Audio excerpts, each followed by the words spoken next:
Hello, hello, hello, and welcome back to Creative Melody. I'm Anthony Frazer, and this is Marlene Marvelous. And do we have a show for you? We are diving this week into my father's catalog, Justin Timberlake. No! God, please, no! No! No! No! And here we are. We are going to be reviewing an album of his.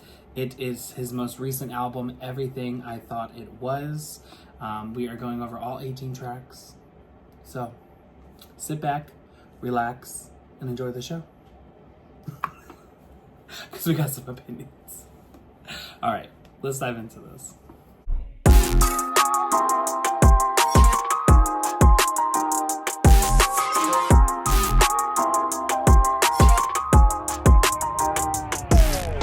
Until I feel the vibrations. This is track 1, Memphis.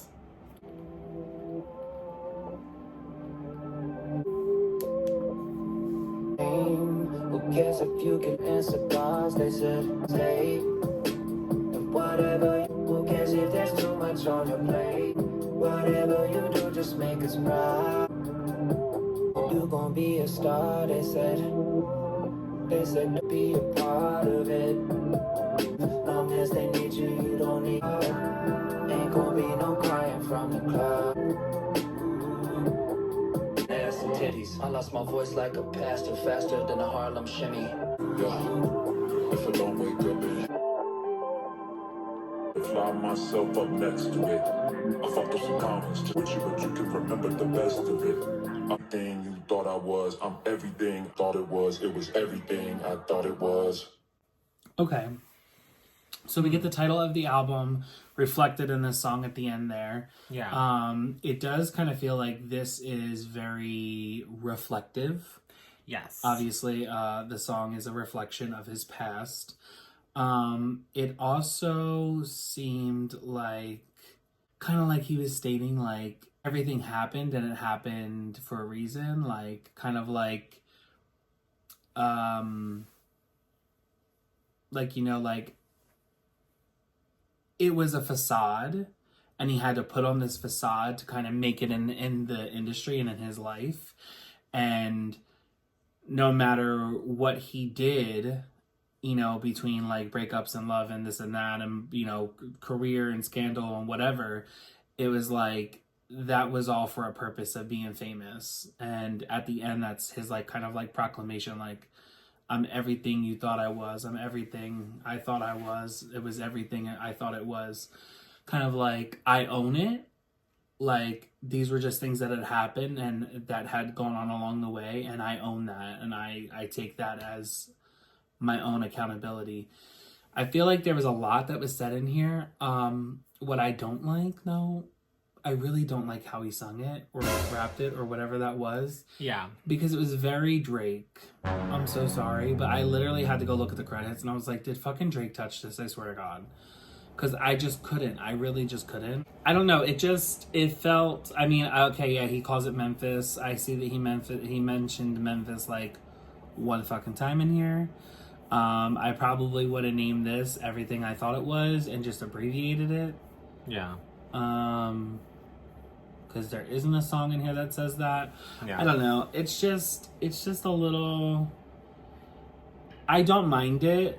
Mm-hmm. You know, as an opener, it's a good way to open. I feel like, okay, it definitely kind of sets the tone of like, you know, a reflection piece, which is, you know, how you should start a new album is reflecting on the previous albums or kind of connecting to the previous albums. So I kind of like that. He's obviously not only just connecting on the previous albums, he's connected on his whole life and journey up into this point. But again, I just don't feel like this was Justin. I feel like this was a Drake song that, you know, got handed to Justin. And I mean, I feel like he's being very honest in the song, Mm-hmm. you know, because everything is quoted in the song, mostly all the lyrics. But I'm like, okay, how much of this is like actual quotes or how much of this is just like, you gonna be a star, they said. Please, I'm a star! you know, because a lot of people, like, that's kind of like a saying, like, you're gonna be a star, you're gonna make it out of here, like, you're the one who's gonna make it. Like, I've heard that shit so many times, which it's kind of like, I'm going through this and I'm like, I can relate to a lot of these lyrics, you know, and I'm sure that there's a lot of other artists who can probably relate to a lot of these lyrics. One lyric I cannot relate to is, I was handing out too much milk money, too much kitten and ass and titties. Who the hell? Oh, you nasty. What ass and titties is you handing? I don't know. It's just, it seems a bit Forced, produced. Yeah, it seems a bit like, a bit phony, you know? Okay. It seems a bit over exaggerated, you know, to kind of like, woe is me, you know, understand where I'm coming from type thing. And again, I could be all wet because this could be 100% what his life was. Who knows? But, you know, I have been around since he's been an artist. So I wasn't born in like 2000. I was born in 1991. So I wouldn't know about that. From what I saw, everything was what it was. And you was there, I was there, and so was everybody else at that time. So let's not make this what it ain't. You know what I'm saying? What? 91. Yeah, no way. Yeah, you're right. You're 91. I was like, wait, 91? Yeah, that's right. I was like, 1991. Bitch, you gonna try to tell me I don't know what my age is? I was like, wait a minute. I thought you were older, but No, bitch, you're older. Look at you. first of all, you are older than me. And I don't look it though. Yeah, I don't look it either. Who looks older? You do. You. Bitch, Fenty got me on lock, okay? I may look like Memoirs of a Geisha right now because the bitch is too fucking white for this video. I don't know what is going on. Can somebody help? I feel way too bright. I don't know. But anywho, yeah. I will agree that this, I feel like, is a good opener to the album. Not because I feel like this is like a connection to the past works that he's done before, but because I feel like that I feel like we're about to set the tone with everything now with this song. You know, you have him mentioning the name of the album, you know, with this song. I mean, granted, it was also at the end of the song that's where we got the title track or the album name from. So, yeah, I still think it's a great way to open. I will have to agree with you. There is something about this song that makes me think back on a lot of things that, you know, we've talked about, you know, personally about Justin and, you know, Britney and everything that's now has come to light. And, you know, and not only that, but some of these, you know, documentaries that we've seen about, you know, the boy bands and the girl bands and a lot of these, you know, minors that came up in the entertainment industry, you know, and what it was like being a child star and, you know, just these really weird stories about like how people got their start, you know, this person came on and, you know, originally it was going to be these people, but then, you know, someone else got brought in from out of nowhere and it was just, that's how it all came about, you know? And it's just very weird because I feel like he's being a little cocky here. Cocky. Okay. You know what I mean? Like, it's like, oh, like, you know, everything happened, you know, for a reason, you know, and I, you know, and I'm glad for it, you know, which I mean, glad that we can at least, like, I guess glad there's at least some slice of humble pie in this, you know what I mean? Humble. Well, hold on. But I'm also just saying, like it seems like there's an awareness from what you're hearing of this song. It sounds like there's an awareness, but is it an awareness that is just glorified, or is it actual genuine awareness? Because again, it just like, if you want to sit here and say that things happened for a reason and, you know, everything had happened, you know, controversy, the ups, the downs, all of it, you know, that you experienced as a star. And I mean, listen, Justin, of all people, I definitely think, you know, has experienced a lot of it, you know. But it also just makes me think, like, you got away with, hurting Britney. You got away with hurting Janet. Like, I mean, how many more people have you also hurt? I mean, Cameron Diaz. Like, that's just the thing that I'm saying. I'm like, I just think about all these things and I'm like, okay, but, are you going to own up to the fact that, you've made some really bad decisions and those consequences have hurt other people? And because of that, those people have now become targets and have become almost blacklisted, if not blacklisted, from the entertainment. Janet was, yeah. So it's like Britney has gone through hell and back. Yeah, it's almost kind of like, okay, glad to know that, you can sit here and be like, oh yeah, I've been through a lot and like it is what it is and, can't take it back. So it's like, gotta appreciate it. Good. But is that enough to sit here and say like, does that cleanse the sins of everything? You know what I mean? Yeah. I guess that's kind of where I'm coming from. No, I don't see it that way. I still feel like there's definitely a lot more you could do to kind of fix everything, sort of, but I mean, I don't know. I guess as far as for the song itself, it's fine. It's okay. It's, I don't think it's anything special. Again, I feel like that Justin's had better music. Yeah, when the open, honestly, it's a good opener for the album, but I don't feel like this is like when I look at albums, I do this all the time. When I look at albums, I always think like your main track, your biggest track, like something that like your first single should always be the first song on the album. Yeah. Unless it's kind of like a conceptual album and you're kind of telling a story amongst the entire album. If this is just like an amalgamation of songs, then okay, well, go ahead and put your best song first and then scatter them out throughout the rest of the album and hide some of the, deeper cuts on there. And make sure that you give like a roller coaster for your ballads in there too. But yeah, it's like we open this, okay, I'm hoping that we're getting kind of like a storyline here. Yeah. And we're going to tell. But I mean, looking at the track list, I don't think this was like a conceptual album. Okay. Yeah. I guess we'll see. But I mean, like, I get what you're saying. But yeah, I don't know.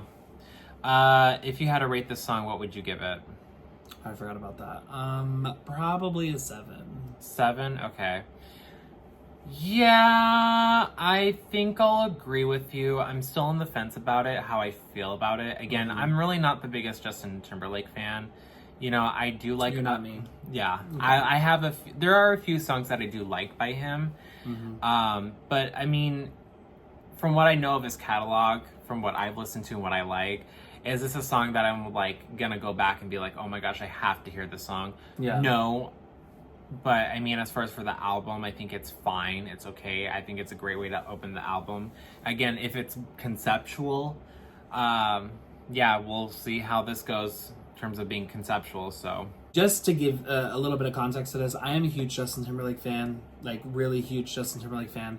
I've based a lot of my vocal ability and like who I am as an artist, like singing wise, off of like him and Britney and like the Backstreet Boys and NSYNC and stuff like that. Like I grew up in the 90s and from the early 90s into the early 2000s, and that is like kind of like my era of like where I like to sit, yeah. But I would just say I'm not coming at this like a hater, so if I do hate a couple of songs, don't come for me, bitch, because I have just as much, well, not just as much as Britney, but I have a lot of Justin Timberlake stuff, and I collect a lot of his shit too. So, yeah, a huge Justin fan throughout my life. It's probably like Britney, Justin, Michael in my top 3, and then it's probably Janet and Pink to round out my top 5. So, okay. Yeah. And then we got some of the newer girls in there, some Ariana and, Tori Kelly and stuff like that. But let's go ahead and continue on with the rest of the album. It looks like we have 17 more tracks to go, and there is a feature from NSYNC in this, so I'm excited. And this is Fucking Up the Disco.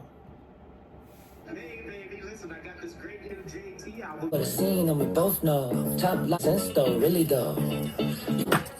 Got my Gucci cracks on right now, but pops, I know all you gotta do. You and me when we fucking up the disco. Ooh, I like that. Put your cheekbones on to get wet. You the password. I'm a hit reset. That sounds like a sample or something. Why they get a victim? It don't make sense. Ooh, all you gotta do. Hey, all you gotta do. We can do what we own.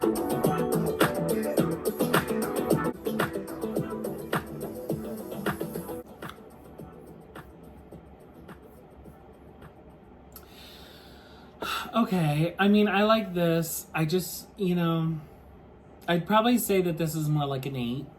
We're taking like a step up, Yeah. I'm just a little like, I feel like the song probably went a little too long.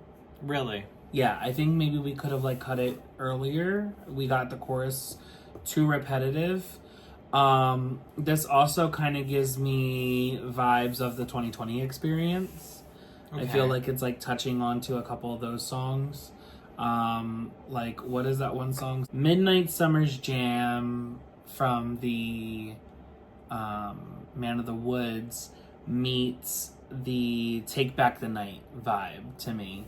It seems like he was trying to replicate this whole like, like this club vibey feeling, like like everybody kind of like a Step in the Name of Love type feel, like that's kind of what it kind of gave. And I guess that's kind of like that 70s influence a bit, modernized. It definitely felt more modern. This definitely feels like a continuation though from what we were, kind of the sound that we were getting from the Man of the Woods time frame and that album. But I just feel like as much as I want to like the song, I kind of feel like it went nowhere. Kind of feel like it turned a little stale, right? I was always like waiting for something to happen, and I feel like it just didn't happen. And then I felt like, oh, well, this is kind of going on a little long. We could have cut it at like 3 minutes, but I think it was like 4 minutes and 23 seconds. Yeah. And I was just like, I would have probably cut it at like 3 minutes and 30 seconds, 3 minutes and 20 seconds. So I probably would have shaved a minute off of this. Yeah, I'm also going to give it an 8. I like it. I don't mind it. I actually don't mind necessarily the length, but I see what you're saying. But also, I don't know. I just think back like on Katy Perry's album and how like every single song off that album started with the chorus. And it was just like, listen, and not only that, but also just how short every single song off that album was. And like, I don't know. I would rather her make music that's more like this than like what she did on that album. So I'm not mad. I'm really not mad at this song. And I mean, listen, I don't know. It's cute. Yeah, I think it is like a feel good song. The song that you would just want to like bop to. So I mean, it's not bad. Now, I mean, would I ever see this as a single? No, I don't think so. I don't think it ever would. I will also say. Now, obviously, you're the bigger Justin Timberlake fan. I don't know. Does he normally say lyrics like this? I mean... is it like once in a while? Okay, listen. He's very confident in his music, but it can be very cocky at the same time. Okay. He gives very fuckboy energy throughout his entire catalog. And I think that's like it's the thing that people love about him, but it's also the thing that people hate about him. Mm-hmm. It's like he's too cocky for his own good. Mm-hmm. And it's like, okay, yeah, you're the dancer. Okay, yeah, you got the looks. Okay, yeah, you got the cute voice. But it's like, that only takes you so far. You know what I'm saying? Like, it can get you into the show, but is it going to get you backstage? Right? Yeah. That's kind of the thing for me. And it's like, I like him on a lot of different parts of himself. The cockiness is also a bit of like how I kind of looked at it, like how I should carry myself with confidence but not cockiness. So I kind of like look at his ego and I'm like, a little too big for your britches. But I also understand like that there's a fine line between that, and so like don't kind of cross that line myself. But I mean, I don't know, what were you gonna say about it though? I mean, it's just a little weird. It's a very forward. Yeah, song. It's pretty forward. I was like, oh, okay. Also, kind of I got. feel like he was listening to my songs. You know what I'm saying? Like where, you know, if you listen to Backstrokes, you know what I'm saying, because I'm like, Justin, were we talking about all this before? Putting your fingers in the figgy pudding, okay? We weren't. But I also kind of was getting a little bit of Michael Jackson vibes with this. oh, everything he does is Michael. He like, I swear to God, there's like 1.5 million artists that literally just have Michael Jackson sit on the soundboard while they're in the studio producing. So it's just like, who doesn't? I mean, we were just in the studio the other day and I was doing the same thing. I said, let Michael Jackson come out right now. Shaman. I'm kidding. All right, so now we have No Angels, which was one of the singles on the album. I think it was the second single off the album. I think it's the third. Third? Yeah. Nope, second. Oh. There's only 2. So Drowned is just whatever. Promo. Drown was a promotional single, sadly. Got it. I'm fucking pissed about it because it's a really good song, but we'll get to that in a minute.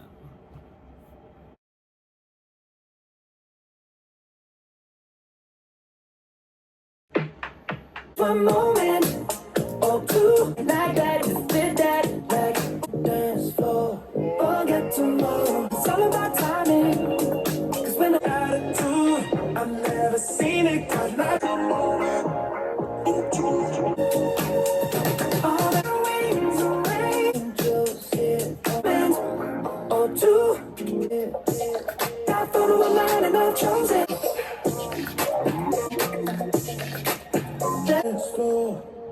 This song, I like this a little bit more. I'm gonna give this like an 8.59.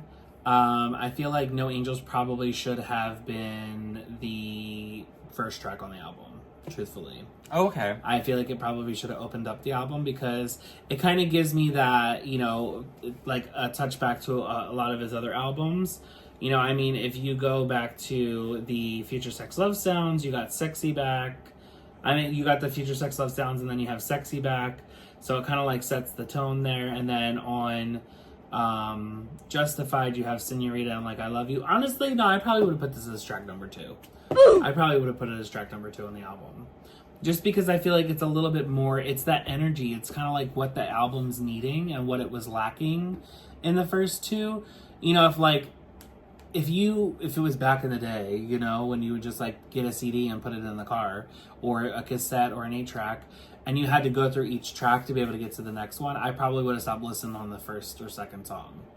I probably wouldn't have gotten to the third song. You know what I'm saying? Yeah. Being able to now go through and just click and listen to the first 30 seconds of each song, I probably would have been like, oh, track 3 is first. I'll start here, you know, and then not giving the place to the first 2 because I kind of would have just been like, I really don't like Drake, so move on. And then Fucking Up the Disco, I don't know, you know, it's like, it's something that I can skip over. I don't have to listen to it every single time I listen to the album, but it's like when I'm listening to it on a car drive and I'm not really like paying attention to it, I'm kind of like vibing out. It's that kind of a song, you know? So I feel like No Angels is like the first like hit that we're getting from the song, from the album. Yeah, I don't mind it. I like it, you know. Mm-hmm. And after watching the music video, it like, you know, I feel like the music video definitely helped it. That's the thing. I feel like without the music video, I didn't really get much of like a picture of like what to kind of see in my head, you know, and because I feel like lyrically it's just not enough. You know what I mean? It's just kind of a little bit of a fluff. But then like, you know, the chorus I feel like is the best part of the song. So yeah, I don't know. I guess I just like chorus in the bridge. Yeah. For me. So I don't know, but like I think of the music video, and I just like every time I hear the song, I think about the music video now. So I'm like, I'll say it's a 9. Okay. All right. Well, the next song is Play. Let's go. 11, stick around, you'll get a baby. It's time to play. This train say on that good shit always. Cause I just all day, and we could be sipping that. Hold on. I just wanna play. Gonna play with it.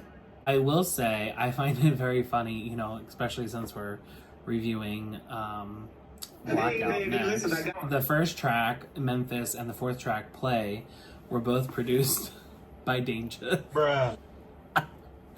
And the fourth track was written by also Ryan Tedder. Oh, interesting. So, like, oh, that was a waste. No, I won't say that. I kind of like the song for what it is. I feel like it still keeps the vibe. What I don't like, though, is that it's just consistent, you know? It's like we're kind of on, like, this, like, you know, it's kind of, okay, when you're doing the panoramic video or photo on iPhone and you're trying to like keep that steady hand while you're going around, that's what it feels. And it's like, you know, you kind of got a little bit of bumpiness going on, but it's, you still get the whole picture. That's what this is reminding me of, like this album thus far. We're 4 tracks in, I'm like, help. But I will say, and I'm gonna grade this probably an 8. I'm probably gonna go back down a notch. But what I will say about this is that I did see this tour a couple months ago, right after the album came out. Again, huge Justin fan. But I will say I like this better on the tour. Okay. It sounds so much better live, especially with the dancing and stuff. Oh. You know, not visually seeing this, it's kind of like, ugh.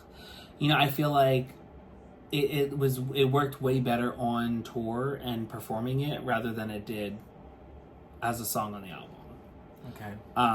I feel like you just get more out of it when it's on tour, you know? I think it is an 8. I like it, you know, again, I feel like this is just one of the Justin Timberlake songs I'm not like really crazy about.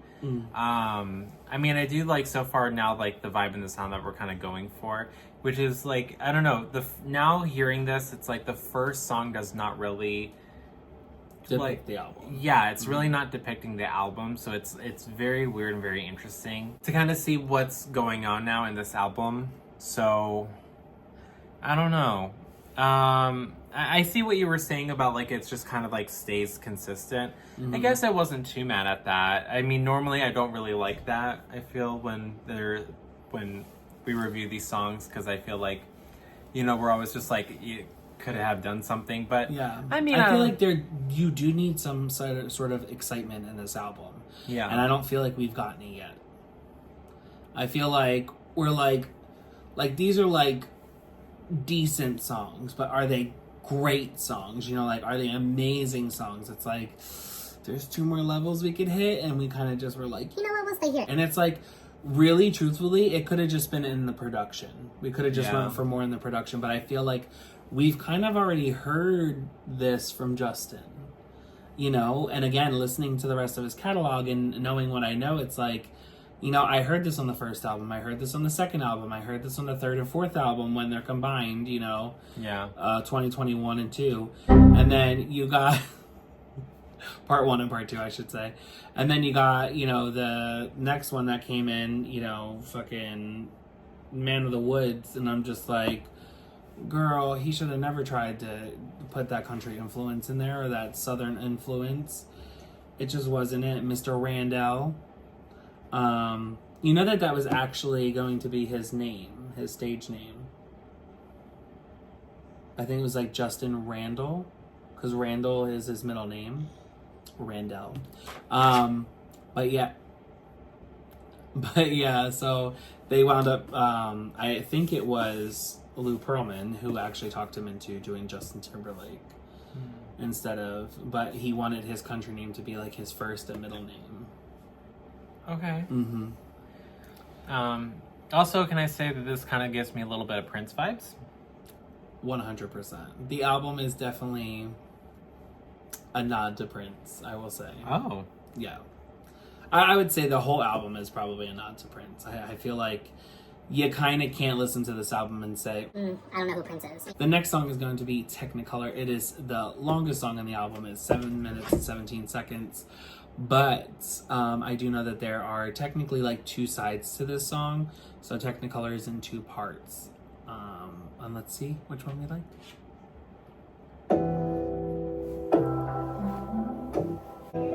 I love and hate to be. Don't let all these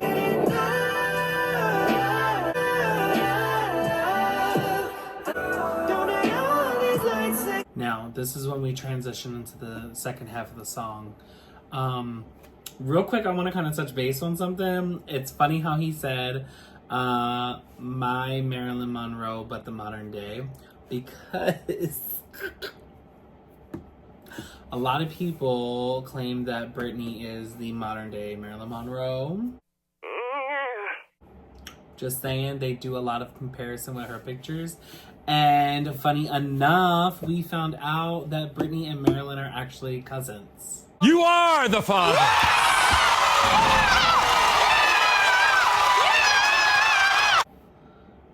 They're actually fucking cousins. So, you know, little something for y'all. But yeah, anyway, here we go. In the morning, every color saturate. Yeah. 'Cause I don't wanna love enough. The color of my heart, attraction. It takes all night, I won't fade. Okay. So, of, this song, I actually really like this song a lot. I'm a big fan of this song, especially the second half of it. It kind of brings me back to that 2020 experience. Yeah, I really do like this one. I'm probably going to give this a 9.5, especially because of the second half. It's very, very Timberland. You know what I'm saying? Like, it's just got him written all over it. I even like the go in the background. I'm like, oh my god, I can't. And it's funny because him and Danger actually was a prodigy from Timberland. They worked very, very closely together, and they came up together, as well as Miss Lago. But I'm just like, their sounds are pretty damn close, okay? Like, if you listen to the Future Sex Love Sounds album, it doesn't sound anything like Blackout, which is, what Danger worked on versus what he worked on with Justin at the same time frame. But it's also like, if you hear everything else that Danger kind of like touched on, it's like, okay, the sound is very similar to Timberland. I like it. I guess I'm just confused as to why we didn't separate the 2 songs. I mean, again, that could just be an artistic choice, and I mean, I'm not mad at that, but like, I don't know. I guess the thing is, for me, I feel like the songs were both good enough to kind of stand on their own. You know what I mean? Mm-hmm. I don't feel like it's really even necessary.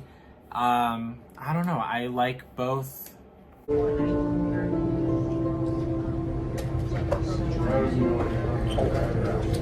You're bi. I like the first one a little less than I like the second one, but I'm gonna be honest, like, I feel like they both have a place on the album. I just don't think back to back. Yeah. I feel like if this was a shorter album, maybe like 13 tracks, 12 tracks, we could probably have like the first half of this, call it like Perfect Girl or whatever, poetry, something, call it something of what he said in that, and because he doesn't even say Technicolor in it in the first half. It's not even until you get to the second part where he starts talking about Technicolor, because it's more like you go from like painting a picture to a visual picture on a screen, Yeah. So I get why he kind of put them together, but at the same time, again, I would have kept them separate too. But if we were grading them 2 separately, I'd probably say the first one's more like a 8. I'd say the second one is like a 9.5. Yeah, I think I'm gonna give it an 8. The whole thing? Yeah. Okay. The next song is Drown. Now, I will say this. Okay, bitch.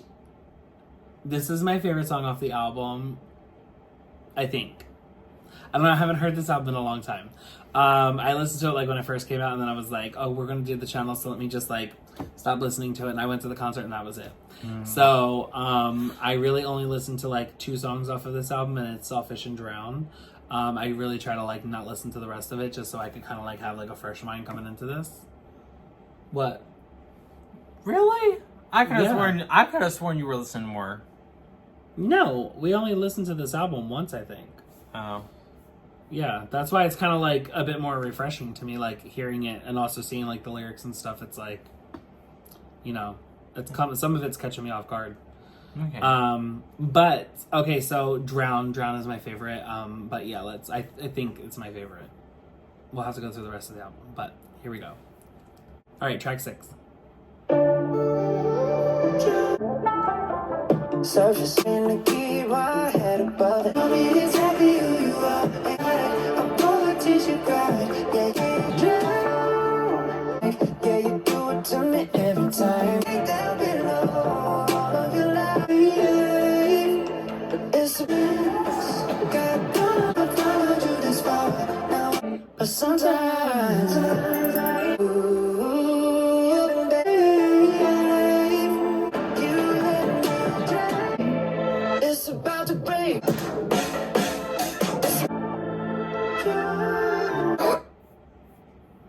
Period. So, got a couple things we're gonna talk for a minute. So sit back, grab some popcorn, because here we are. About to give y'all a little bit of story time, okay?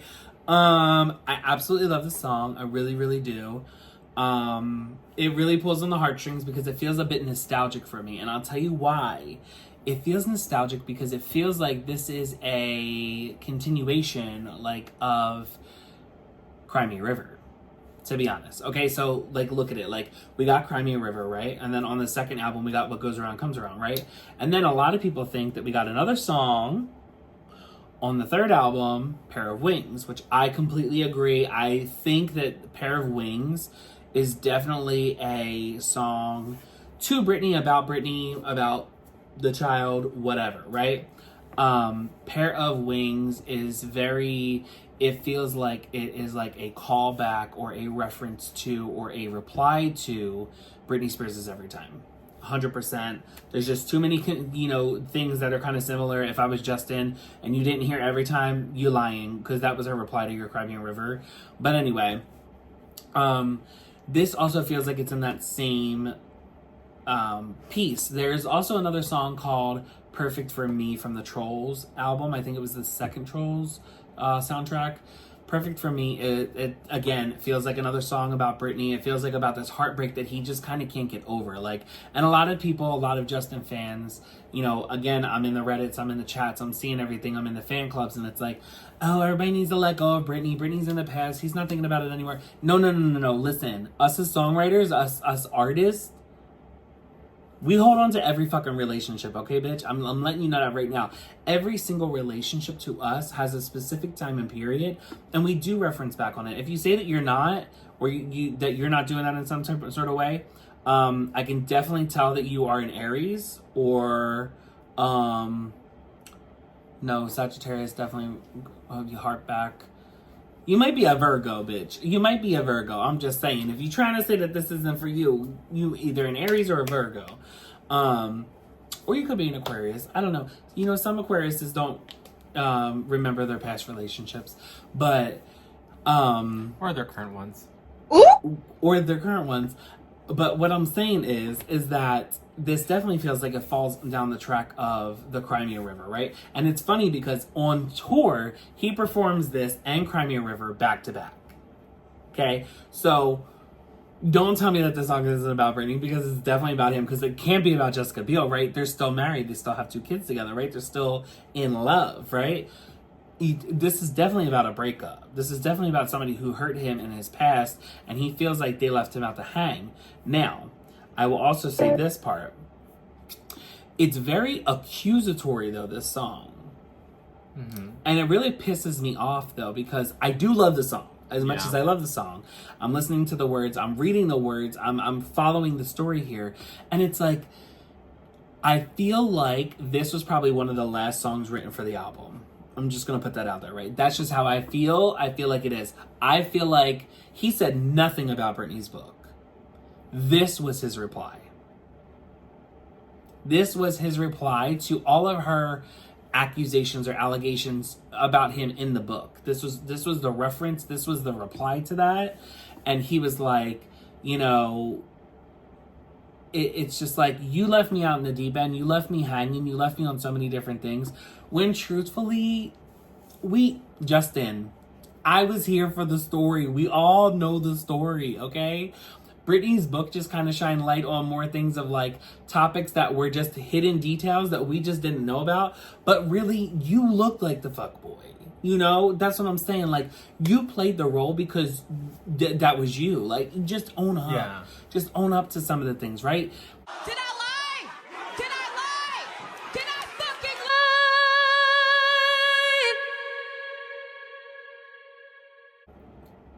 lie? People hate you for what you did to Janet. You still didn't apologize. Now, had you apologized, they probably would have said, oh, 19, white boy, he liked the, you know, he wanted a titty. That's probably what they would have said. Like, he got a little too happy on the stage, right? It could have been played off as something else, but that's not what you did, right? You kind of just let these women go out there, and especially with Janet, a woman of color, like, you let her go out there and be nationally criticized, and it was publicized on a very big platform. I mean, the Super Bowl is a huge fucking platform. She brought you on, and to be real, you didn't even credit her in the album as a feature when she was on Justified. But that's not the point. The point is that it's a respect thing, right? Mm-hmm. And if you're not going to respect the women that you're dating, that really gives me like a kind of like a look at like, how did you grow up? Because your mom seems like she had her head on when she was raising you. You know what I'm saying? Even though like there was some like turmoil in your life and like your father wasn't there and I think your mom remarried, it's like there was a bit of turmoil there, but your mom seemed like she had it together. You know, your mom seemed like she was kind of like pulling the reins a bit. She was definitely close with Johnny Wright. She was definitely close with Lou Pearlman. You know, she kind of worked in tandem with them both to make sure that she was still the manager behind you. So it's just like, I don't know. You respect your mom so much, but you kind of don't respect these other women. And that kind of just makes me feel like maybe that's why you haven't found happiness until later on in your life. You know, maybe you were just in such a fuckboy era that you kind of like don't like see the error in your ways. You know, it's like, or the error in your ways, I should say. But I don't know. I feel like this is very accusatory and very like you, it wasn't me, woe is me type thing. And like, that's probably not how we should have approached this apology. But I really don't think you're ever going to admit it. So I'm, you know, kind of just like sitting over here like party 01. But that's just my feelings. That's my feelings. That's my opinion. That's my opinion! Facts ain't defamation, and neither are opinions, you know? Facts ain't defamation, and neither is speculation, girl. This is all opinion. Love you, mean, okay, bye. So,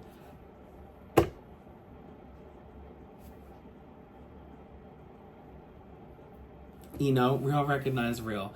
Anyway, I give this song a 10. As much shit as I just talked about it.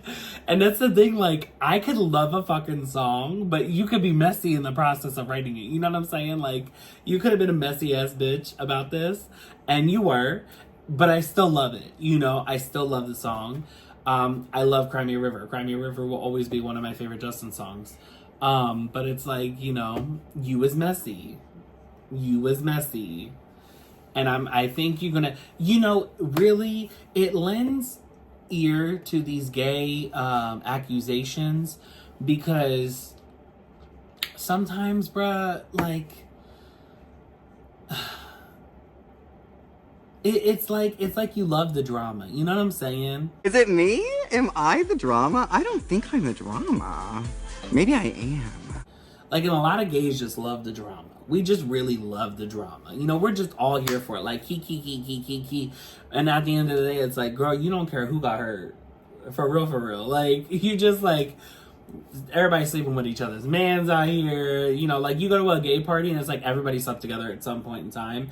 Everyone is Eskimo sisters. Oh my God. I have, and I'll never. And that's just how this feels. It's very messy. It's giving bottom energy. It's giving, you know, it is giving. Well, like father, like son. I'm not a bottom. I will give it a 9.5. You liked it. Yeah. No, honestly, like, hearing the lyrics, I think it's actually really good. I think it's a very well-written song. I think it's a very well-produced song, too. And I really like a lot of what they do with Justin's vocals. You know, you have, like, that effect in the chorus, you know, where once we get to the chorus, it's like, or like, is it the chorus or is it the post-chorus? Where it's like, where he finally sings, You Let Me Drown. Like, once we get to that part of the song, it's like they put an effect on his vocals. And I really like that. It's up not until the last part of the song where it finally doesn't have that. Because I feel like it's great storytelling through production. You know what I mean? And I really like that. I really like that there was a lot of care and attention to detail to this song. I thought you said Karen attention, not caring. No. I was like, Karen attention. Oh my God, girl. Just rip the bitch's hair out. Why don't you? My brother, no! I'm already saying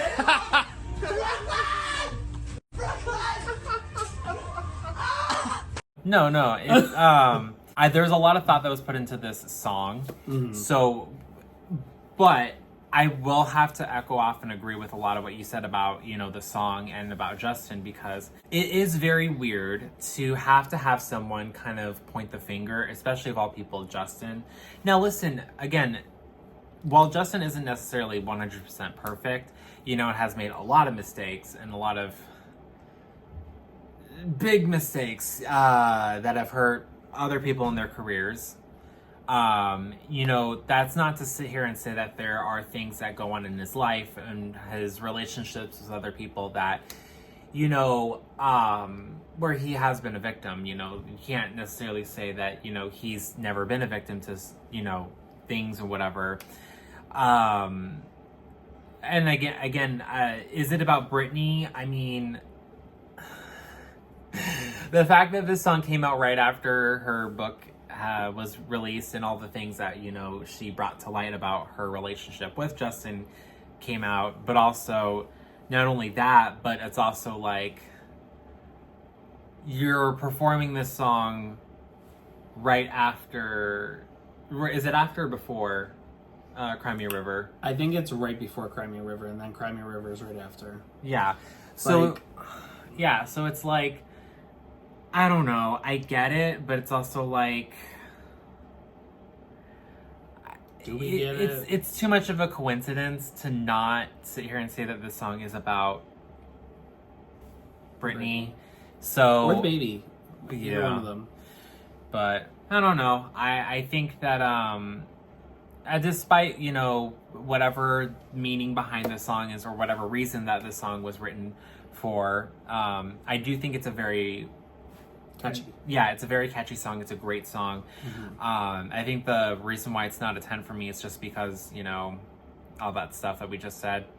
But, I mean, hey, like, you know, it's also, again, just so weird that, like, if this is, again, about Britney and you literally wrote this song, like, last minute, if this is the last song that was written for the album, then,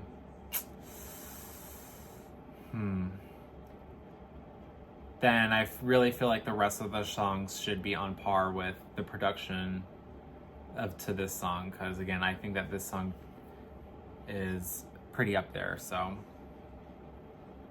But, all right, we are now at track number 7, which is Liar featuring Fireboy DML. Yes. This is that song. There's a fucking sample in here. I know there's a sample.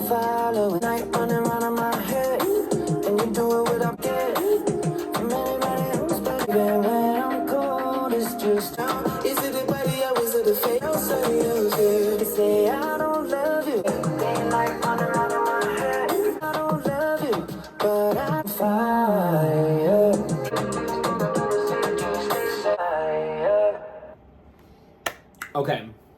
So, I don't know what the fuck the sample is, but if anybody knows, please comment below. Like, I'm dead serious. I'm ready to send this out to the motherfucking FBI. Because I need to know what that sample is. There is a sample there.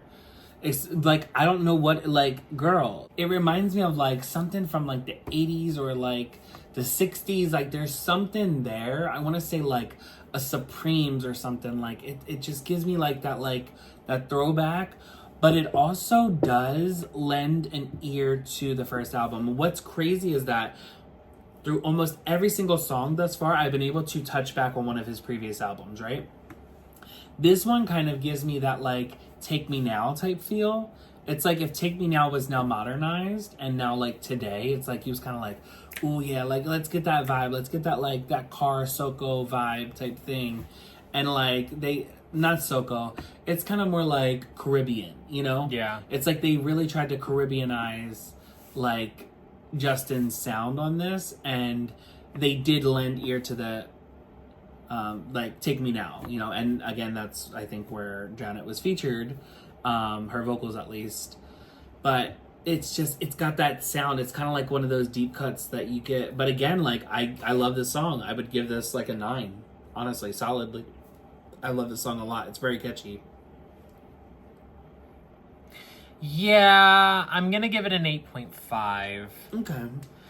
I don't know. I don't mind it. So far, I mean, just, what is it? We're already, like, 7 tracks in, and it's, like, I feel like there's really only, like, one song that's, like... It? Yeah, and that's Drown. You know, the rest of them, I think that they're good. I don't know. It's just not something I feel like I could hear myself, like, or, like, see myself going back to, you know what I mean? Just, like, listening, like, oh, I gotta listen to that. Nothing yet has been kind of very, like, except for Drown. That's the only one song that I can think of that's like, oh yeah, it's, like, really catchy. But they're not bad. Right. That's the thing. Like, none of these songs off this album are bad so far. I think that they're all pretty good. I just wouldn't really be like consistent. Yeah, it is consistent. I'll say that it is very consistent. The feature was fine. You know, Fireboy DML. I thought, you know, they did a pretty good job.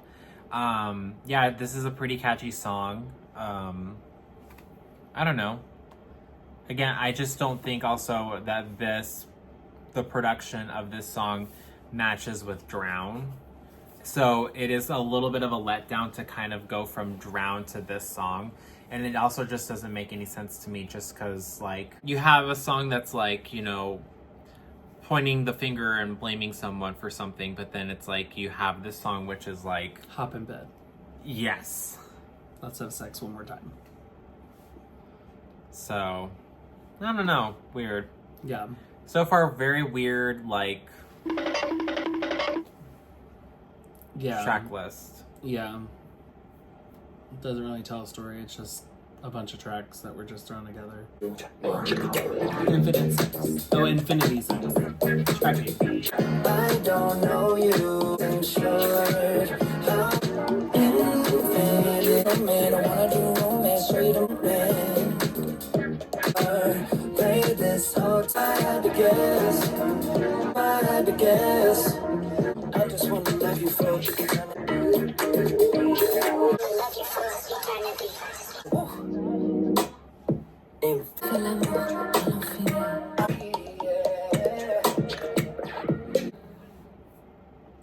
Well, we see who made an appearance on the album. Miss Jessica Biel. She's definitely in there vocals wise on the end there. But I find it very funny. Okay, listen. I like this song a lot too. I'm gonna give this another 9. Okay. I love how we're getting, like, throughout this whole album, we're getting, like, a bit of, like, a 70s vibe modernized, right? We're getting, like, that, you know, that new, which I feel like he does really well. Like, he loves taking, like, older music and, like, you know, doing it, like, again, you know, like, kind of bringing it back. Very, like, Meghan Trainor of him, but at least he changes it up the years that he's doing it. Yeah. You know, sometimes the roaring 20s, sometimes the 40s, sometimes the 50s, sometimes the 60s. Now we're stuck in the 70s because who's next to 80s. That's if there's another album. But it's funny, like, I know that like French is like that love language. Bonjour mademoiselle, je proclame notre soleil, je veux m'en venger, merci beaucoup, je hurle, oui oui baguette, bisous. But I find it very funny how like you really don't hear many people speaking in French on their album, you know? And I'm just gonna put this out there, but the only other artist that I know that spoke French on their album is Britney on Glory. And she did it in like multiple songs. So she had like Coupé Électrique, which is also like Blackout in French. She had Man on the Moon, where she had the countdown for counting backwards in French from 5 to 1, and then said a little bit more. And then I think she even said some French on another song, because I know she had Spanish in No Sé, wait, what is it? No Seas Cortés? No, it is No Seas Cortés. So she does do French in the beginning on there. But I don't think it's her voice. I think it's somebody else's voice on there, to be honest with you. Because it doesn't sound like her. But, I mean, it could be. It could have been, you know, like, production on it. But, yeah, I don't know. It was just a little, you know. I like the song. He's very cocky, though. Very, very cocky. Like, I feel like, you know, we've gotten Justin, you know, swooning women and like bachelor love in a relationship, out of a relationship, even though he's in a relationship for like fucking 10,000 years. He's still trying to like swoon the girls in the audience, right? They're still like, oh my god, Justin, bra. Right? But it's like, you're just very cocky. It's very like, I know what I can have and I'm gonna have it anyway. Like, just let's have sex. Are you serious? It's not what it looks Right like. in front of my salad? And I'm like, I mean, you still look good, obviously. Daddy? But it's like, do we need to be this cocky about it? You know what I'm saying? Like, does it need to be this, like, put in our face this late in the game? I mean, like, we're talking about, what, 7 albums now? I don't know. I just kind of feel like it's, like, it's a bit cocky. It's a bit condescending. You know, it's a bit cocky. That's what it is. It's definitely cocky. It's not confidence. I actually do really like this song. I'm actually gonna give it a 9.5. Period. Yeah, I mean, I don't know. I really like this, the lyrics. I really like the production on this one. See, I don't know. I feel like it's just catchy to where I would like want to listen to it more. Mm-hmm. You know, I think that there are those little like nuances and stuff in it that I'm just like, okay, like you got me hooked, you know? Yeah. And also has like its own like really weird storytelling. Yeah, it does. All right. Well, the next song is Love and War, and that brings us to the halfway through to the project. So let's hit it. Still making love in your eyes. Ooh. Make love when we miss. That's how I feel. Still making love. Still love when we make war. Okay. Love this song as well. It is giving me so 80s. It's so Prince. It's not even funny. No, it's definitely a good song. I like it a lot. I think Justin really used a lot of his voice. You know, he's known for kind of his highs and his falsettos. He definitely uses his head voice a lot. And this song does not, you know, give you anything less. What I do like, though, that he does, and I'm just starting to notice now, that he has so much harmonies on his head voice. Like, he stacks his head voice out and his harmonies. And I think that that's so weird, like, that you have to have, like, that kind of, like, almost choir, you know, like, there's probably, I don't know, like, 6 to 9 vocals stacks in that, that harmony there, and that's like crazy. You know, it's just the harmony. Like, it doesn't really need that much attention, but I guess it does. It definitely stands out. Yeah, what do I rate this? Probably a 9. Okay. Probably say, yeah. You know, it's like the middle songs are really consistent for me, from Technicolor to Love and War. I feel like if this was put out as an EP and it was just those songs and Selfish, I would be happy. Yeah. You know, even No Angels, you might be able to throw No Angels in there and I'd still be happy. But like, I kind of like, or just those songs and then kind of a few other ones. I really don't feel like it needed 18 tracks, but I guess we'll know when we get to the album. Maybe the second half is better than the first 4 songs. Yeah, I liked it. I thought it was actually really cute. If I had to grade it, oh, I hate that you just did that. What? That literally made my blood run cold. You like chattered your teeth.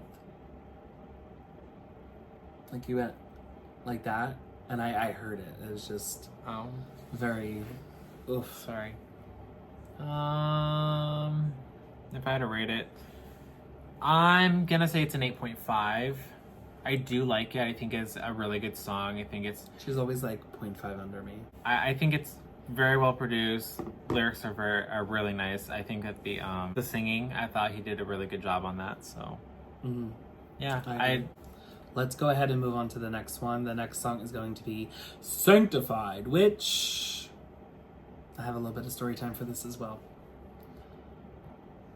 I was acting like we didn't know who it was. I belong in the wild, wild, wild. I know you a good one. New man. When I wanna repent, surrender. You never. But I still might beckon angels, my complexion. I ain't see through, but you never treat me like I am weak. Make me a new man.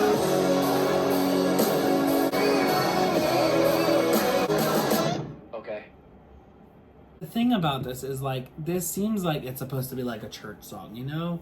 It seems like it's supposed to be like, you know, thanking God for, you know, cleansing him of his sins and thanking God for this and that. But it wasn't done in like, it doesn't feel like it was done tastefully. It feels like it was done cockily, you know? Bruh.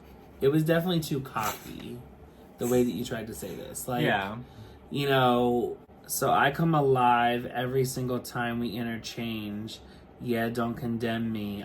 I get down on my knees and confess to your temple. You take me and serve me mercy. Something about how we break all the rules make a sinner feel so blessed. You take all of my wrongs, move right along. Take me and fix my mess. Get me up when I'm low, handle my soul like you see right through me. It's like, I don't know, it's like, I was raised Catholic, okay? I was an altar boy for a very, very long time. Like, from like, I don't even fucking know, like 8 years old to like 16, 17 at the time. Like, I was an altar boy for a very long time. It just, like, I understand, like, putting faith in some things, but I feel like it's kind of like mocking, you know? It doesn't feel as, and I mean, I don't know his, you know, connection with faith and God and stuff like that, but he comes from the South, so I'm guessing he has a strong faith in God or, you know, religion of some sort. Hey, it's me, God. It's just that, like, this is very much like, I was raised Catholic, but money is money. I was raised Catholic, but, you know, the devil is greedy. I don't know, kind of like, it just felt, it sits a little uneasy with me, and it feels cocky to the point of, like, I did what I did in the past, and, you know, I'm good for it. He saved me of my sins. It's kind of like, you should still apologize for the things that you've done in your past. Yeah. And it also goes to show, like, when he got pulled over for the DUI incident, like, he didn't even really want to, like, say an apology. Like, he sat up there and he, like, all these words came out of his mouth, but his face looked like, bitch, I do not want to be here. Let me pay my $500 and go home.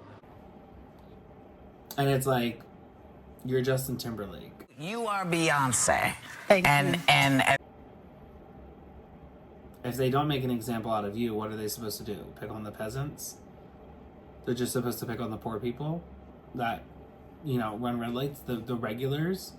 It's like, I don't know. It's like, do you really care about other people's lives? Like, that's just like kind of what it comes down to. It's like, you do what you do, you say what you say, and then you move the fuck on. It's like, I'm sure Diddy feels the same way right now.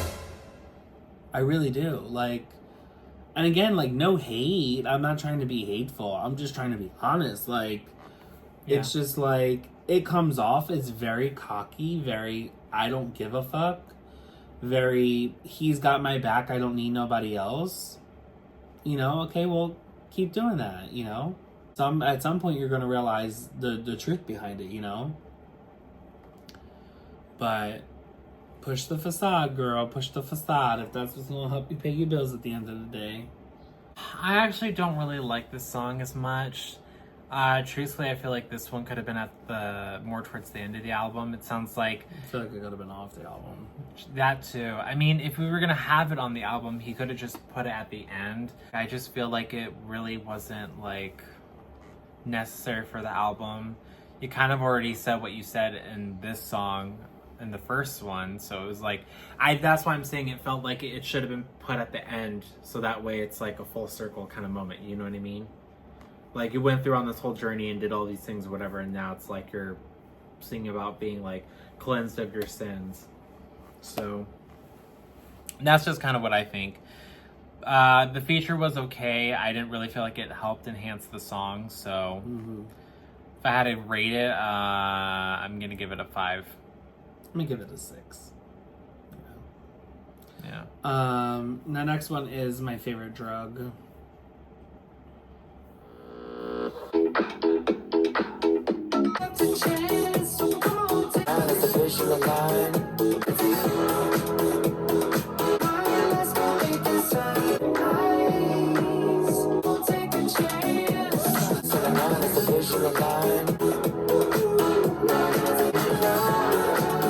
Hey ladies, I do it again. We gon' do it again.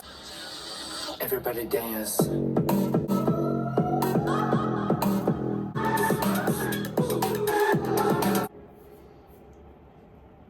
Okay, so this song, I like it. It's catchy. Yeah. It's giving me very 70s, you know. It's giving me very Soul Train.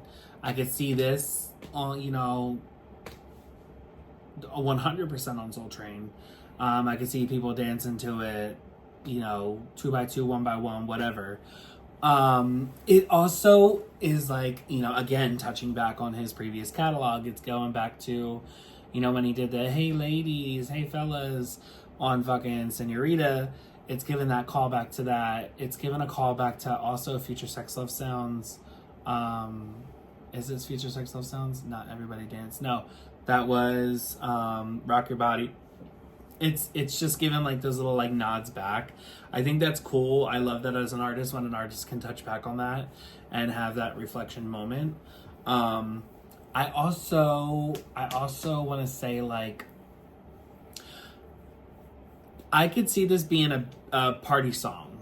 You know what I'm saying? Like, if they did like a shorter cut version, like a radio edit version of this, I could see this being like where the chorus is like a line dance type thing, or like a 70s line dance. Like there's like specific movement of, you know, whatever.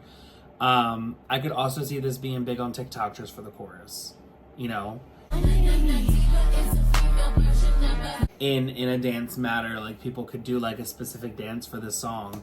I feel like, you know, he kind of didn't really do the best when he was trying to promote the song, to like open all of his avenues and like say, what can we possibly do? What are the possibilities? The possibilities could be endless with this. I don't know that this is necessarily a single worthy, but I definitely don't think that it's like, you know, like a deep cut or like a, I mean, it could be a deep cut. I don't think it's like a throwaway. I don't think it was like, it shouldn't be on the album. I really like how this was kind of taken, and like, you know, who worked on this as well. Like, it seems like he worked with a close, tight group of people for the writers and the producers on this. But I would say that this is a really good song. I'll probably give this like an 8. Okay. Yeah. Yeah, I think I'm gonna give it an 8. There's just a lot of things that I didn't really care for. The ending I did not care for at all. The switch up.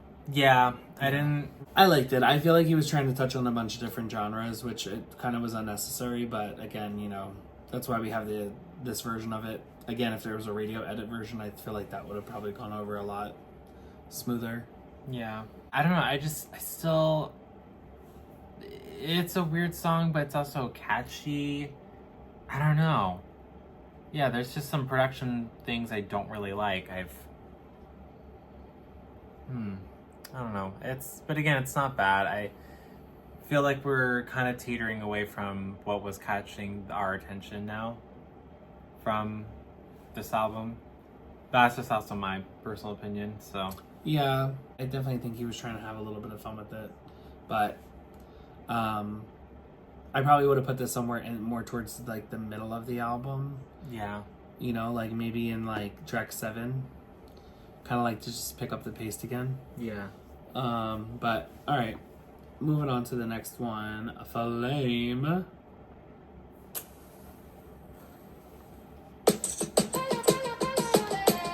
Give me one last thing that made a change. This was real take. I guess that, 'cause I remember being the end of the road. It's the night that the flame was out. You love me till I die, you love me till I things that we promised that we set in stone. Remember when you say you love me till I die. Remember.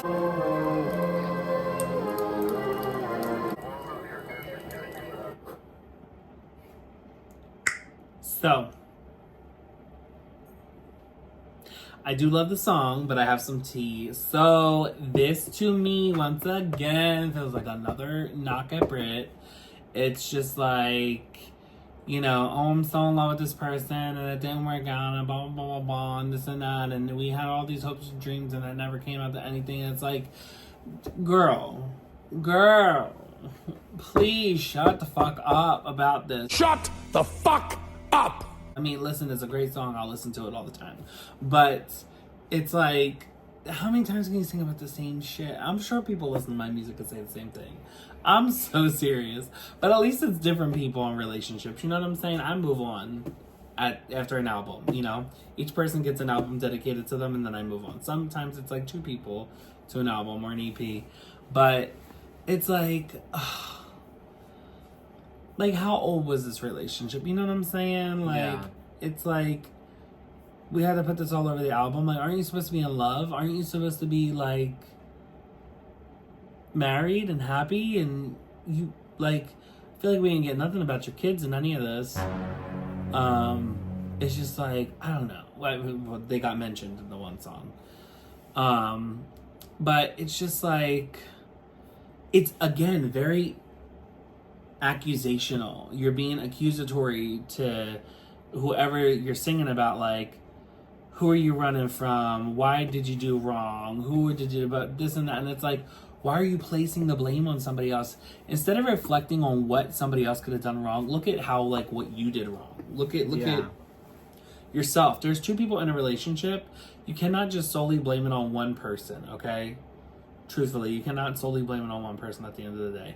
You have to reflect and say, what did I do to make this, you know, go south? What did I neglect somebody? Was I not around? Did I not show love? Did I, you know, like, there's always that sense of, like, self-awareness that you need to have first, and that self-reflection, and then, you know, assess the situation like, okay, well, what are the things that they did? Blah, blah, blah, blah, blah, blah, blah, blah. But if I didn't do this, they wouldn't have done that. You know what I'm saying? It takes 2 people to tango. Some people just shouldn't be in a relationship. And, you know, I see you're still up to your games as of when you were doing that last movie that you did with that little teacher or whatever she was in the movie. Yeah. Palmer, I think it was, when he was dating the actress or something. Or whatever. But yeah, I don't know. I like the song, though. I'm probably going to give the song an 8.5 or a 9. Okay. Because I do like the song. I love the beat. I love everything about it. Like, there's probably a whole track list that I'm gonna come up with, like Anthony's version of this album. But yeah, good song. Good song. It just sounds a little dated. I'm gonna give it a 6. Oh, don't like it? Yeah, not particularly. I don't know. It's not bad production-wise, but again, I guess I'm just being thrown off now at this point. I feel like now, like, I mean, lyrics aside, and you know, we can speculate on whether this song is about Britney or not, but I don't know. I feel like in terms of it fitting on the album, I feel like now we're just kind of deterring from, you know, what this album was supposed to mean and what it was supposed to sound like. Unless it's still on par with the meaning, I guess. But even then, I just feel like the sound just doesn't really go with the rest of this album, you know? I feel like it's been kind of like... I feel like sound it does go with the rest of the album. Oh. That's what I'm saying. There's a few songs in here that maybe shouldn't be in the album, and like these few should be. Yeah. You know? Yeah, I don't know. I just... A 6, though? Yeah. Okay. All right. Well, after that we have 1, 2, 3, 4, 5, 6. 6 more songs.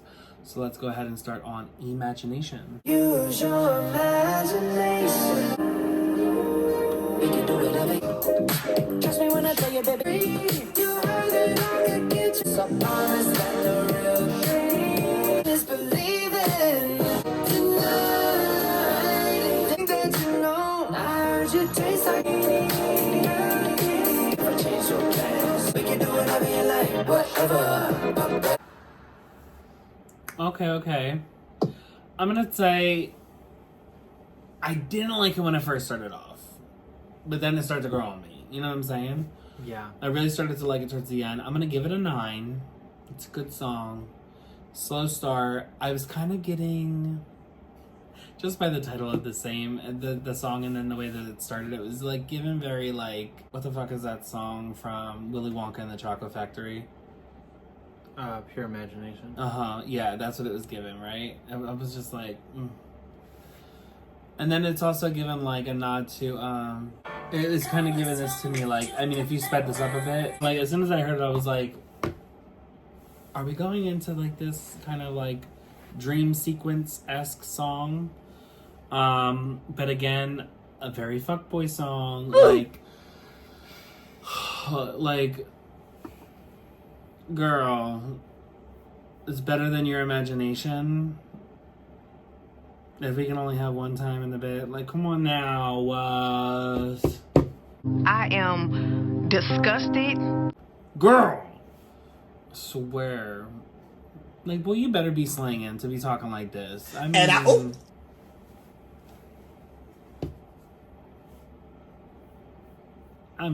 don't even know, girl. I don't know. Honestly, yeah, I actually agree. I think it's a 9. I liked it. I think it's really cute. Here's the thing. I thought the ending to this song was a lot nicer than the ending to the last song, because I felt like the ending to the last song was trying to be something that it wasn't. Mm-hmm. You know, like you kind of changed up the vibe of it. He likes to do that a lot. But like I feel like this, yes, you're changing it, but it doesn't. But it feels like it still complements the song itself and what you've already tried to put out. You know what I mean? Mm-hmm. So I like that. And I mean, as far as for the lyrics and the production of this, I think it's actually really nice. I think it's pretty good. I think it's actually pretty catchy. So yeah, I think it's a 9. Okay. What Lovers Do is next. I'm about to pay it off. Now I'm invited. Tell me your vision. You be the show me to take off.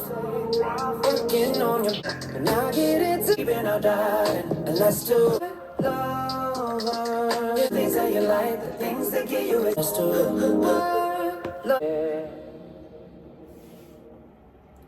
I don't mind the song. I like it. I feel like it would have been a good ender for the album. Yeah.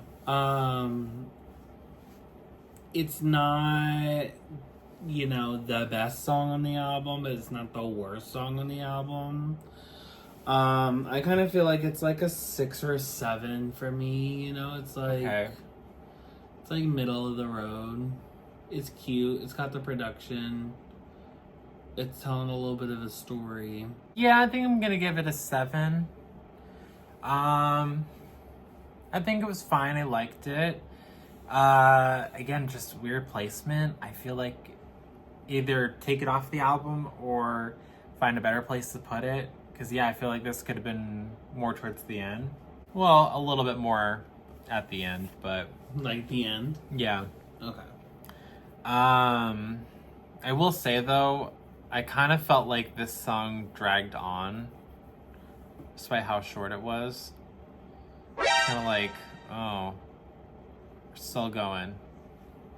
How short it was? You mean how long it was? Well, yeah. Well, no, I'm saying it's kind of short, but it felt like it was dragging on. I said what I said. The next song is Selfish, the lead single off the album. If they saw what I would never just go flatline. If it what you can't hide. Every time the folks were made for mine, and me, you're out looking like you do. Jealous, but I get selfish. Literally, I love that song so much. Period! I feel like we kind of went into depth on this when we did the single review. So if you really want to get more into depth on it, go over there, check it out. But I just, it's, you know, at first I was like, why the fuck would he open with a lead single with this song? But then I'm like, you know what? It really is catchy. Like, it's definitely an earworm. No! Not the ballworms! It's catchy. I'm also going to give this song a 10. It's kind of a slow burner for me, you know? It didn't initially give me that reaction, but over time it definitely does, and it sticks with you. For me, I'm going to give this a 9.5. I think it's really nice. I really like the lyrics. I think the one thing that throws me off is the whole glad your mama made you. Like, I don't know, it's a little weird to me, but... Yeah! Hey. Right. Yeah, no, I thought the lyrics were great, and his vocals and production, I thought it was all really great. True.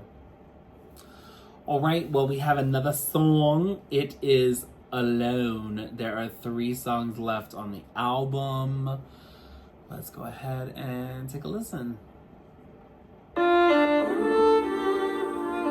This is another song where I sound, it feels like there's a sample.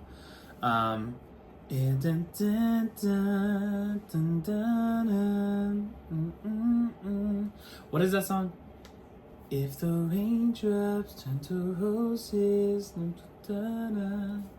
What is that song? You know what I'm talking about? No. Who's that Pokemon? It's Pikachu! Fuck, bitch, I swear to God, I'm gonna figure it out. I swear to, you know, there's so much on this album that I'm like, why do people not have credit? Anyway, back. Don't even know where to search right here. Shouldn't know. Maybe we're best when I get over your. Sometimes we What the fuck is that song?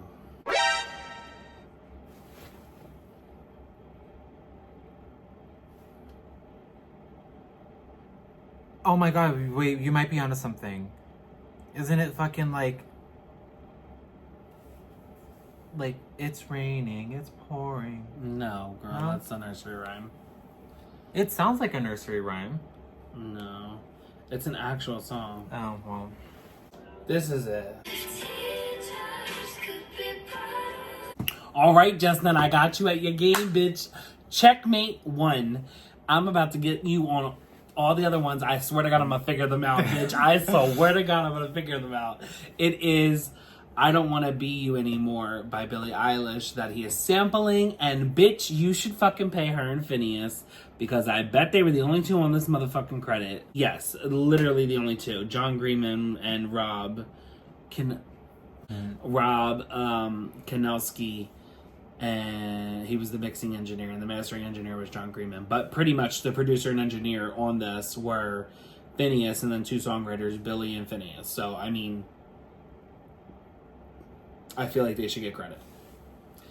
It's Justin though, so they might not, but I'm just, you know, there's no way. Come on, Beyonce. Beyonce.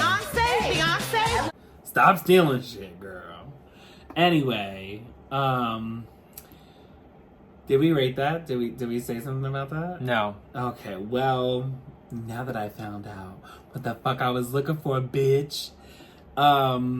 It's a cute song. I'm not gonna lie, it's a cute song, but you didn't give credit where credit was due. I'm gonna rate the song an 8. Okay. Okay. But you're shady. You're shady, you fucked up, you should have done something about it. And then, I mean, you can look at Wikipedia, and there literally is, in the notes, no samples, no interpolations, no nothing like that. So, you got away with this one. Or did you? Is it going to be brought up? Who knows? Who knows? You know, somebody on your little team right here for this song, one of these 3 fucking people could sell their rights like they just did the fucking Bruno Mars and come sue you in 10 years for another song, you know? You know what I'm saying? Like, who knows? These companies are buying people's fucking rights to all their music. Watch out. So I give this song a 7. Yeah, I don't think it's bad. I think that the placement of this song is just throwing me off. I don't know. There's definitely some songs now that are just like, it really could have just been left off the album, you know? Mm-hmm. Like, I don't know. It feels like it's trying to be one vibe and then it's trying to be another, and then there's like a little sub, like, category that's in this now too, which I'm just like, this is too much. So not only did you steal from Phineas and Billy, but also if we go back, Brandy's Brokenhearted. It doesn't say it. It does not say it. Moving on to the next song, last 2, we have the NSYNC feature for Paradise.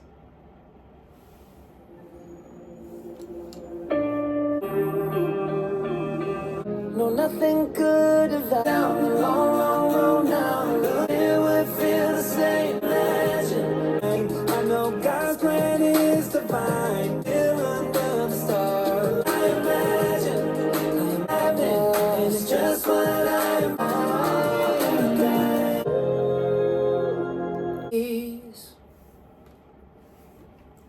Okay. It's cute. It's a cute song. Would I have put it on the album? I mean, we've always wanted a fucking NSYNC feature, you know. Yeah. We always wanted the band to come back, but like, is this like the song?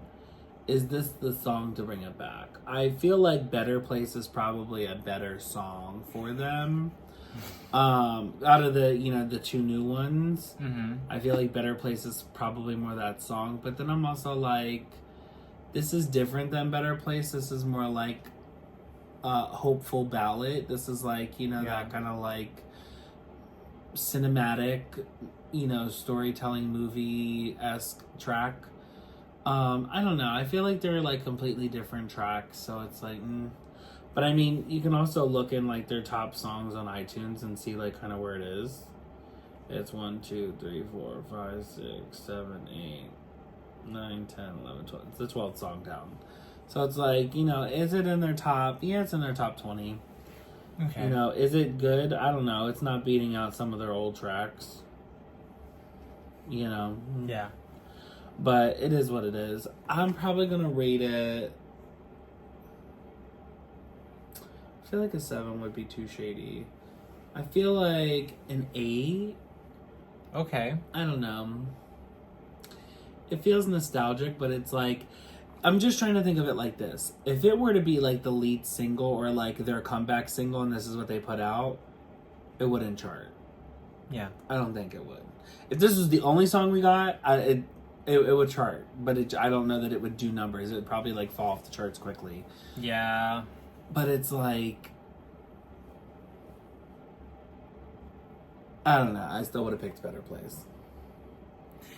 Yeah. I'm actually gonna give this a 7. I don't know. He just heard me say it would be shady if I gave it a 7, so that's why he said No. 7. No, I thought it was a 7. He was a shady bitch. But I will say, like, I don't know. I don't really care for, like, the vocal productions on here.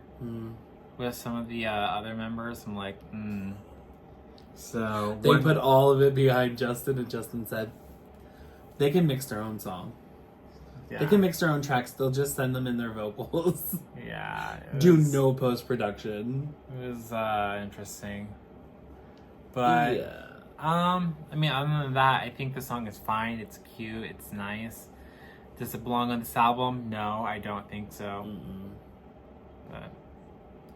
Well, we got one more song, and then we are done with the album, but we're going to give our overall synopsis, or, opinion. So here we go. Conditions. Make a couple hundred bad promise that I'm listening.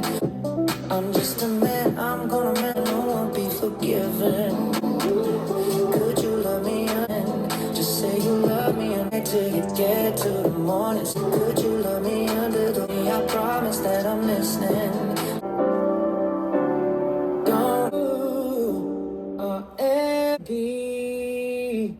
I like the way that the song ends.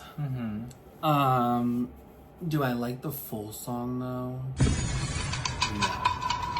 No.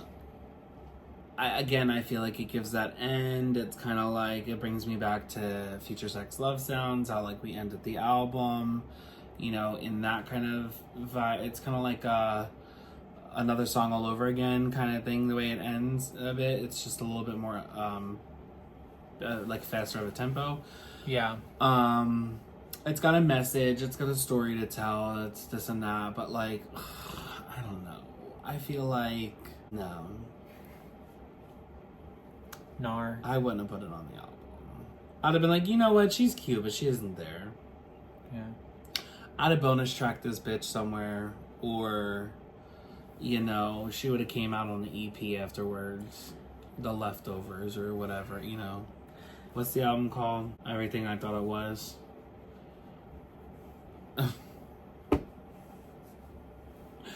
This would have been Everything That Didn't Make It. The EP. Everything That Thought It Could is more like it. I'd probably rate it like a 6. Okay. How about you? I'm gonna give it a 7. Okay. Yeah. So you liked it? Yeah, not too much though. It's fine. I guess it's kind of a cute way to end the album, especially with that last bit. I guess I'm just still confused as to what is the point of this album? What is the meaning of this album? I'm still trying to figure that out, and I don't understand where it all fits in with anything. I don't really understand where all these songs fit in for the theme of this album, and then why did we have 18 tracks?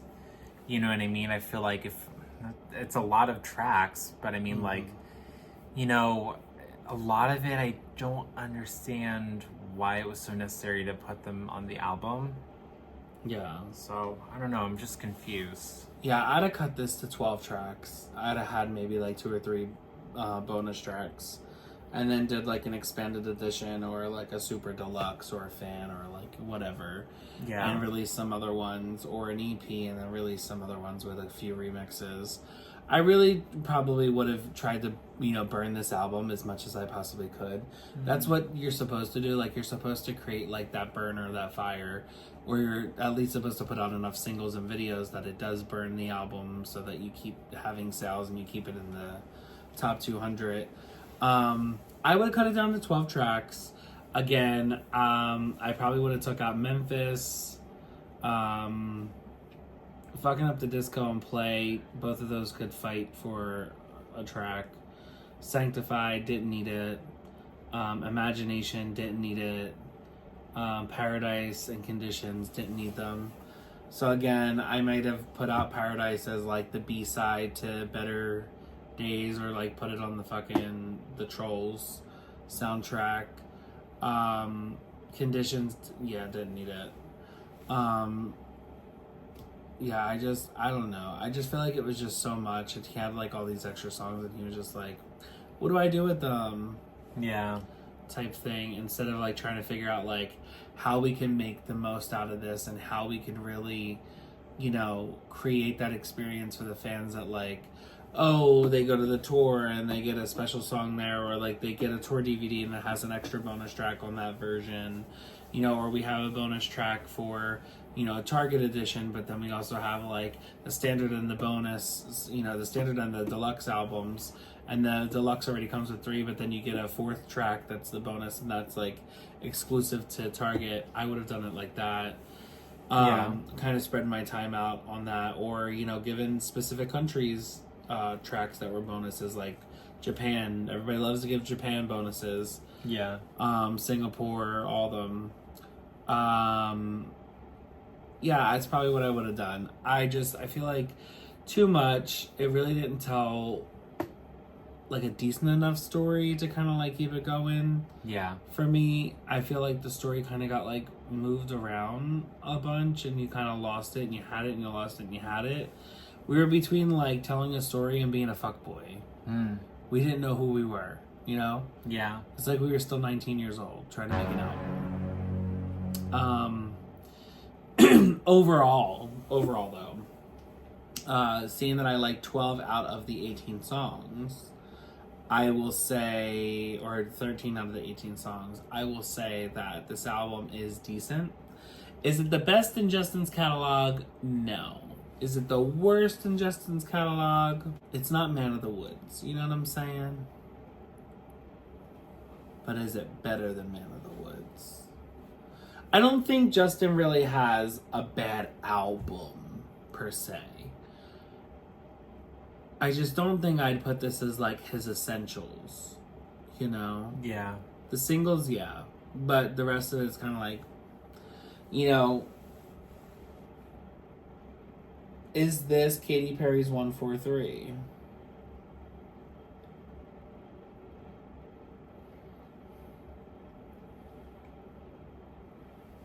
Is this Britney Spears' Britney Jean? Oh. These are the questions that we have. I don't know. Probably would rate the overall album an 8. Okay. I think overall the album's an 8. I feel like his other albums, though, are like Justified is probably, in my book, a 9. Future Sex is probably a 10. First of the 2020 Experience is probably a 10. The second one's probably a 9. Man of the Woods is probably a 6. This is probably a 6. Okay. Just to be honest, you know. Yeah. Maybe less. I don't know. Could be. I'd have to listen to Man of the Woods again. I think that this album should have been shorter. A lot of the songs aren't produced bad. No, not at all. A lot of them are pretty good. It's just, is this like worthy to put into an album? I don't think so. I don't really think that that most of these songs deserve to be on the album. I think that they should have been saved for later, or put, you know, as like down as like a bonus track or something. But yeah, I don't know. Yeah, this is such a weird album. If I had to give it a grade, maybe like a 7 or a 6, just because I'm like, honestly, I think I've listened to the 2020 Experience fully, entirely, but like, and that's like the first Justin Timberlake album I've ever really like sat down and listened to. The part 1 or part 2? Both. Oh. Yeah. Okay. Yeah, as far as for this, I mean, like, it's fine. You know, you got a couple of cute dance numbers and cute, you know, little fun bops in there, but I don't think it's enough to really, like, you know, yeah, grab my attention or make me go, wow, I really need to listen to that song. Yeah. So I think we both agree Drown's probably, like, the best song off this album, right? Yeah, Drown and, I mean, yeah, Drown for both of us, but I would say Drown and Selfish are probably my faves. Yeah. Least favorite song? Paradise or Conditions. Yeah, I was gonna say. I mean, or even Memphis. I really don't like Memphis. Yeah, I think Sanctified's my least favorite. Okay. Well, that's it that we have for this album. We will see you guys in the next one. Be sure to like, comment, and subscribe, and hit that notification button for all future videos. We will see you in the next one. And do we have a surprise? Something's coming along. Something spooky, something scary, something dark, something edgy, something... I don't know. It's Britney Witch. See you next time. Bye. Bye.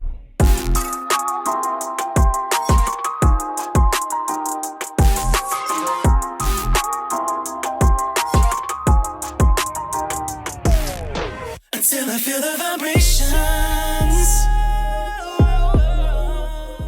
Hey guys, thanks for watching our video. Be sure to keep watching. There's plenty more videos to go through. Plenty more. Go check it out right now.